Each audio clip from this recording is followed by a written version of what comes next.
Aqui está falando o professor Flávio Damasceno e hoje nós iremos falar um pouco sobre normas para desenho técnico. Bom, a primeira pergunta que se faz é por que existem então normas para aplicação de desenho técnico? A gente vai observar tem normalmente três tipos de desenhos. Os desenhos artísticos, onde estamos livres para expressar nossos sentimentos.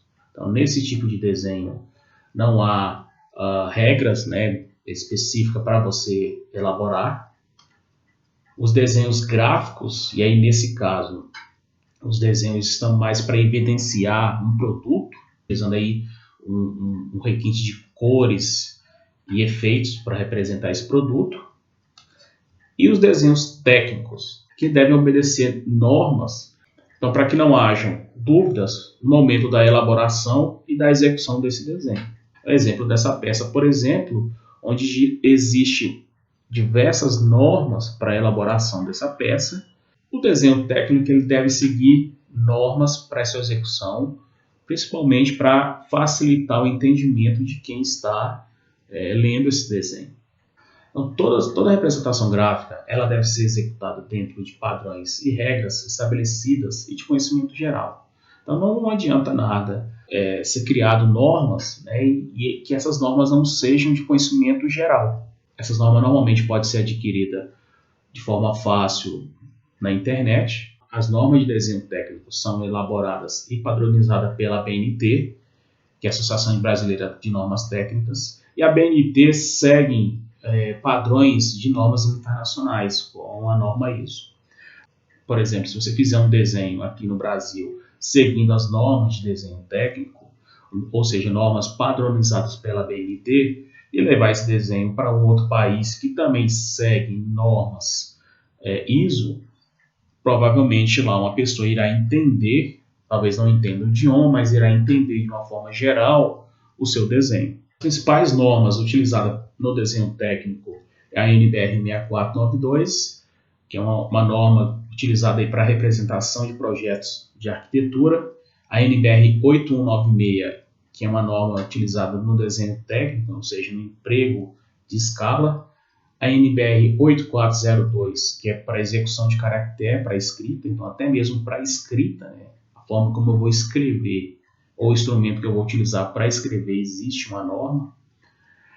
A NBR 8403, que é uma norma utilizada para aplicação de linhas de desenho, e a NBR 10068, que é a norma referente à folha de desenho, principalmente ao layout da folha e as dimensões referentes a essas folhas utilizadas no desenho técnico. Então, a gente falando um pouco sobre essas normas, uma das principais utilizadas no desenho técnico é a norma para aplicação de linhas. Então, a primeira linha que nós iremos estudar hoje é a linha contínua larga. A linha contínua larga ela é utilizada para contornos e arestas visíveis. De modo a representar a forma como nós iremos aplicar esse tipo de linha, temos aqui embaixo uma peça em perspectiva e aqui do lado direito nós temos uma vista ortográfica dessa peça. Como se estivesse olhando essa peça de forma perpendicular. Então, para se desenhar essa peça, essa vista ortográfica, essa vista frontal dessa peça, se eu for considerar essa parte frontal, nós devemos utilizar esse contorno externo da peça. Nós iremos, então, utilizar uma linha contínua larga, porque representa as arestas visíveis, o contorno e a aresta visível dessa peça. Outra linha que é bastante utilizada é a linha contínua estreita. Tá? Então, a linha contínua estreita ela é utilizada para diversas situações, como, por exemplo, interseção imaginárias, linhas de cota, linhas auxiliares, linha de chamada, linhas para aplicação de achura, linha de contorno de seções rebatidas e também linhas de centro curta. Então, um exemplo, novamente, aqui nós temos a perspectiva dessa peça e aqui do lado direito nós temos então a vista ortogonal dessa peça. Para representar essas linhas aqui, que representa a linha de achura, que são representações gráficas utilizadas para representar o material que a peça foi construída, utiliza-se linha contínua estreita. Uma outra linha que também pode ser utilizado é a linha contínua estreita à mão livre. Conforme pode ser observado por essa figura, a linha contínua estreita à mão livre, como o próprio nome já diz, é uma linha feita à mão. Então ela não tem uniformidade. Então a gente pode observar por essa figura, aqui foi aplicada então uma linha contínua estreita à mão livre. E essa linha representa, nesse caso, corte parcial. Então a gente pode observar por essa figura da esquerda que foi aplicado um corte parcial nessa peça. Para representar aqui na vista ortogonal, nós aplicamos então uma linha contínua estreita à mão livre. Um outro exemplo é a linha contínua estreita em zigue-zague. E é uma linha, conforme a gente pode observar por essa figura, para representar principalmente uma ruptura longa.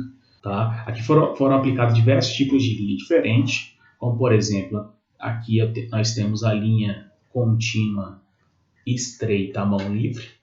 Aqui o contorno, essa linha mais grossa, seria a linha contínua larga.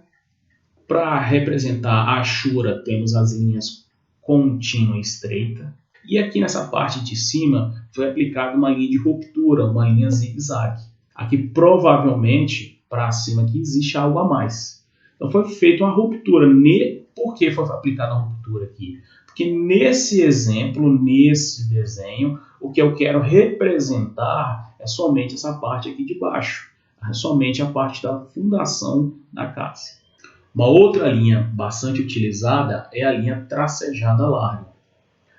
E a linha tracejada larga ela é aplicada principalmente para contornos e arestas não visíveis. Lembra que a linha contínua larga era utilizada para contornos visíveis? Nesse caso, quando eu quero representar uma projeção, algo que eu não vejo, mas existe, eu utilizo uma linha tracejada. Esse exemplo nosso, essa parte interna dessa peça, existe um orifício. E esse orifício ele se estende por toda a peça. Então, conforme a gente pode observar aqui pela vista ortogonal, pela projeção ortogonal, nós representamos essa projeção por meio de linha tracejada. Então, essa linha tracejada larga representa toda a superfície interna desse orifício. Todo orifício eu represento por linha tracejada larga. E também podemos aplicar a linha tracejada estreita. Ela é aplicada também para contornos e arestas não visíveis, agora em segundo plano, ou seja, aquilo que está um pouco mais afastado do observador. Então, essa parte aqui ó, interna, né, esses dentes aqui na parte aqui da peça, eles podem ser representados um pouco mais distante do observador, no caso a gente.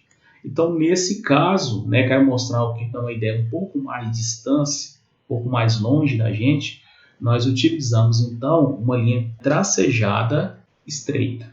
Uma outra linha também bastante utilizada no desenho técnico é o traço ponto estreito. E sua aplicação é para linha de centro, simetria e trajetórias. Então, conforme a gente pode observar novamente por essa figura, que temos o centro dessa figura. Então, quando a gente quer representar a linha de centro da figura, nós então utilizamos a linha traço e ponto estreito. Ou então, quando a gente quer representar, por exemplo, a simetria. O que seria a simetria? Que um lado de uma peça ele é igual ao outro. Então, um lado é simétrico ao outro. Então, quando nós queremos representar a simetria de uma peça, também utilizamos traço ponto estreito. Para fixar o que foi aprendido anteriormente, eu gostaria que vocês, então, escrevessem tipo de linha referente a cada uma dessas letras e a sua aplicação. Tá? Por exemplo, linha A. Então, é uma linha traço e ponto estreito. Então, para representar, por exemplo, o centro geométrico de uma figura, no caso ali do círculo, tá? E assim por diante. E no exercício 2, temos uma figura um pouco mais elaborada para que vocês também possam escrever o tipo de linha e qual a sua aplicação, da mesma forma que o exercício anterior.